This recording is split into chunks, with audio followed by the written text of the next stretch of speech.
महाराष्ट्र के हिंगोली जिले के कलमनुरी विधानसभा क्षेत्र में अवैध व्यवसायों के एकत्र धन महिलाओं को वितरित किया जा रहा है। ऐसा आरोप 24 सितंबर को यूबीटी शिवसेना के जिला प्रमुख गोपू पाटिल ने लगाया है।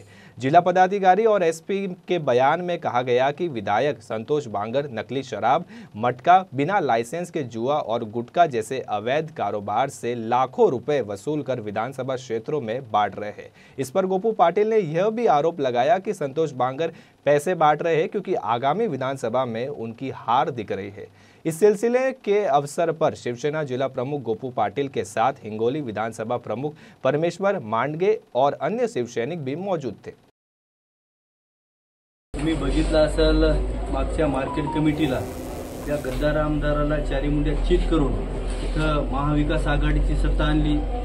त्याच्यानंतर लोकसभेला 21,000ची लीड उद्धव बाळासाहेब ठाकरे गटाचे उमेदवार नागेश पाटील आष्टीकर यांना मिळाली।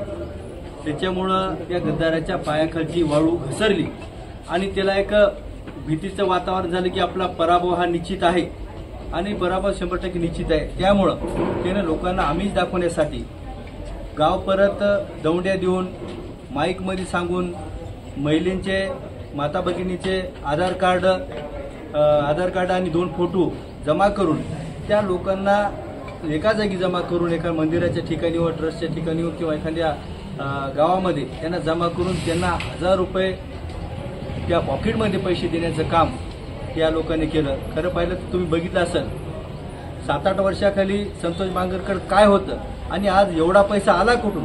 तर या हिंगोली जिल्ह्यामध्ये दारू, मटका, क्लब हे जे चालू आहे वाळू याच्यामधून जे पैसे येतात त्याच पैशाचा उपयोग या लोकांना देण्यासाठी या महिलेला देऊन कुठेतरी आमिष दाखवण्याचं काम हे गद्दार आमदार करत आहे। या गोष्टीचा आम्ही निषेध करण्यासाठी आम्ही कलेक्टर साहेबांना इथे भेटलो। आता आम्ही एसपी साहेबांना पण भेटणार आहे की कुठेतरी ह्या गोष्टी थांबायला पाहिजे।